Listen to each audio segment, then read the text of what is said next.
मैं यही कहूंगा सर कि एक इनवाइट था, वहाँ पे राजवीर सिसोदिया और प्रदीप ढाका आते हैं और मुझे जबरदस्ती गाड़ी में बैठाने की बात करते हैं। गाड़ी में नहीं बैठता हूँ तो ये सब लड़ाई होती है, पिस्टल दिखाई जाती है, मारा जाता है, जो कि आपने देखा भी होगा सोशल मीडिया पे बहुत वायरल हो रही है चीजें। डीसीपी को लेटर दे करके आ गया हूँ, विद फुटेज दे करके आ गया हूँ, तो अब जो भी है कानून करेगी। बाकी मैं तो बस यही कहूंगा कि इंसाफ मिलना चाहिए और इंसाफ की लड़ाई लड़ेंगे। वीडियोज अभी भी डल रही है, कल भी डलेंगे और जब तक डलती रहेगी जब तक ये लोग अंदर नहीं जाएंगे सर। बस इससे ज्यादा कुछ नहीं कहूँगा। नमस्कार और बहुत बहुत स्वागत अभिनंदन के साथ। हमारे साथ दिल्ली के एक इन्फ्लुएंसर मौजूद है जिनका आप प्रोफाइल आईडी देखेंगे तो बन्नी बॉस के नाम पर ये फेमस है और काफ़ी बढ़िया तरीके से अपने सोशल मीडिया हैंडल के साथ साथ पूरी दिल्ली एनसीआर में फेमस है। और इन दिनों खासकर अगर बात करें तिलक नगर क्षेत्र में जिस प्रकार से एक हैरत अंगेज मामला सामने आया है, इस विषय को लेकर हमारे साथ आज मौजूद है। बड़े दुख के साथ मैं इनका स्वागत करता हूँ। दीपक शर्मा जी इनका नाम है वैसे तो, मगर आईडी बन्नी बॉस के नाम पर है। सर आपका बहुत बहुत स्वागत है। जी सर, धन्यवाद। क्या कहेंगे दीपक जी, मैं आपसे यही जानकारी जुटाना चाहता हूं कि ये किस तरीके से ये घटनाक्रम में आपको देखा जा रहा है, खासकर लोग क्या सोचते हैं, ये बात की बात है। अभी कानूनी प्रक्रिया में कहाँ पहुंचे, किस तरीके से?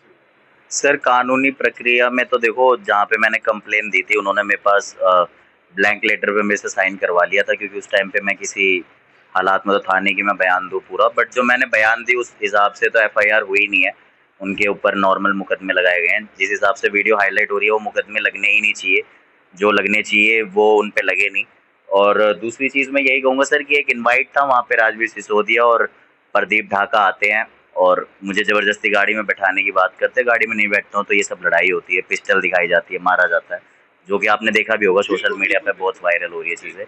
तो अब तो बस सर यही है कि पुलिस ने क्या कहते हैं बोला है फेवर करेंगे भाई, पकड़ेंगे जल्दी, बट अभी तक तो पकड़ा नहीं गया है। 4 दिन हो गए सर, आज 5वां दिन लग ही गया है पूरा, बट अभी तक किसी को पकड़ा नहीं गया। वो स्टिल वीडियोस डाल रहे हैं, पोस्ट कर रहे हैं, सब कुछ कर रहे हैं। तो उससे मुझे नहीं लगता कि उन लोगों को कोई फर्क पड़ा है या उन लोगों को पुलिस प्रशासन का कोई डर है।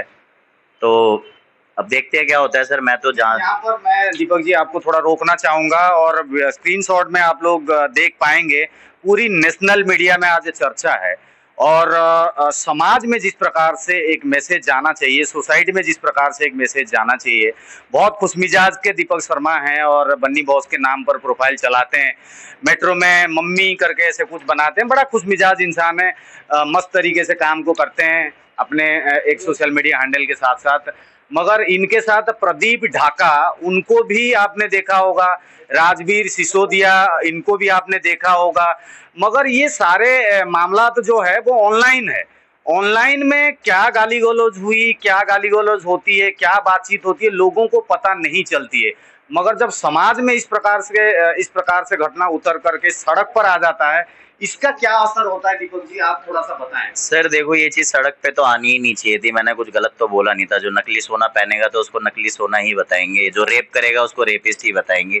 अब वो बात उनको बुरी लग गई मेरी बोलनी, तो ठीक है, बुरी लग गई। लेकिन अगर बुरी लगी भी थी, मैंने गाली गलौज करा भी था, तो तुम जाकर के पुलिस प्रशासन किस लिए है? फिर तुम जाके कंप्लेन करते कि भाई सामने वाला हमें गाली बक रहा है या हमारे बारे में बोल रहा है। मैं अपनी वहाँ पे बात रखता, या जो भी मेरे को सजा सुनाई जाती है मैं सुनता, लेकिन उसको मतलब ये नहीं है कि आप कानून हाथ में ले लोगे। फिर कानून किस लिए है ना? तो मैं तो यही मानूंगा, कानून हाथ में नहीं लेना चाहिए था। और बीच रोड पे ये जो हादसा हुआ ये नहीं होना चाहिए था।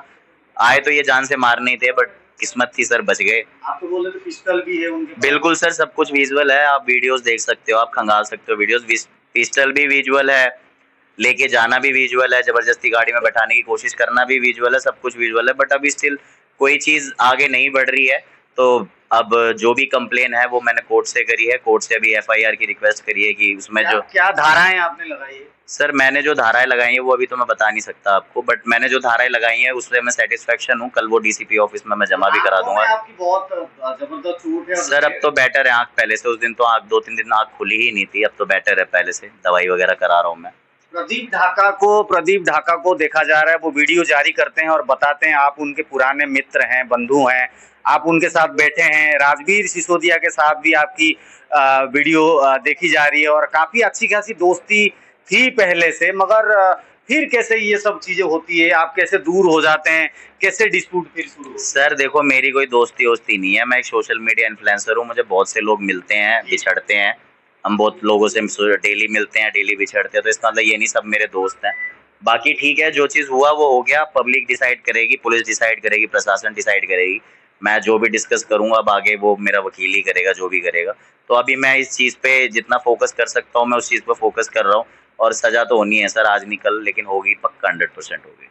इस पूरे घटनाक्रम में पूरे यूथ को, अगर दीपक शर्मा जी की बात करें, वो यूथ को इंस्पायर करते हैं, इन्फ्लुएंसर हैं, तो हम जानना चाहेंगे जिस प्रकार से घटनाक्रम में हुआ, युवाओं को क्या मैसेज जाएगा? काफी युवा आपको फॉलो करते हैं, लाखों में, मिलियंस में आप लोगों के व्यूज आते हैं, आप लोगों को देखा जाता है, क्या नकली क्या असली वो तो नहीं जानकारी है सभी को, मगर आपसे मैसेज एक लेना चाहेंगे। जिस प्रकार से शारीरिक उत्पीड़न आपके साथ किया गया, जिस प्रकार से मारपीट की गई, जिस प्रकार से जानलेवा हमला हुआ एक तरह से सड़क पर, इससे समाज को क्या मैसेज गया, और इस घटना के बाद आप क्या सोचते हैं? जरूर एक बार लोगों की और जनता की और युवाओं की आंखें जरूर खोले, एक मैसेज बढ़िया सा। सर देखो, मैं किसी की आंख तो नहीं खोलना चाहता, मैं सिंपल सी बात बोलूंगा, जनता समझदार है, जनता को क्या सही है क्या गलत है वो पता चल जाएगा। दूसरी चीज मैं यही कहूंगा, देखो आज मेरे साथ हुआ है, मैं फेमस हूँ, मामला हाईलाइट हो गया, कल को किसी नॉर्मल इंसान के साथ होता तो वो मामला इतना हाईलाइट नहीं होता, ये 2 पैसे दे करके वैसे भी चुप करा देते। तो मैं यही कहूंगा भाई, अच्छों के साथ रहो, ये बस दिखावा है, अंदर से ये लोग कुछ नहीं है, खोखले हैं। और बाकी जो भी कहना है वो मैं आगे अपनी बात रखूंगा, बस इससे ज्यादा तो मैं कुछ नहीं कहूंगा सर। धन्यवाद। कार्रवाई की कड़ी में तिलक नगर थाने के एसएचओ के लिए आप क्या चाहते हैं? व्यवहार कैसा रहा और आगे की क्या? सर देखो, मैंने जहाँ कंप्लेन दी थी वहाँ का व्यवहार तो मुझे समझ नहीं आया, मैंने अपनी केस को ट्रांसफर करने की रिक्वेस्ट करी है, मैं लेटर दे आया हूँ, विद फुटेज दे आया हूँ, डीसीपी को लेटर दे करके आ गया हूँ, विद फुटेज दे करके आ गया हूँ। तो अब जो भी है कानून करेगी। बाकी मैं तो बस यही कहूँगा कि इंसाफ मिलना चाहिए और इंसाफ की लड़ाई लड़ेंगे।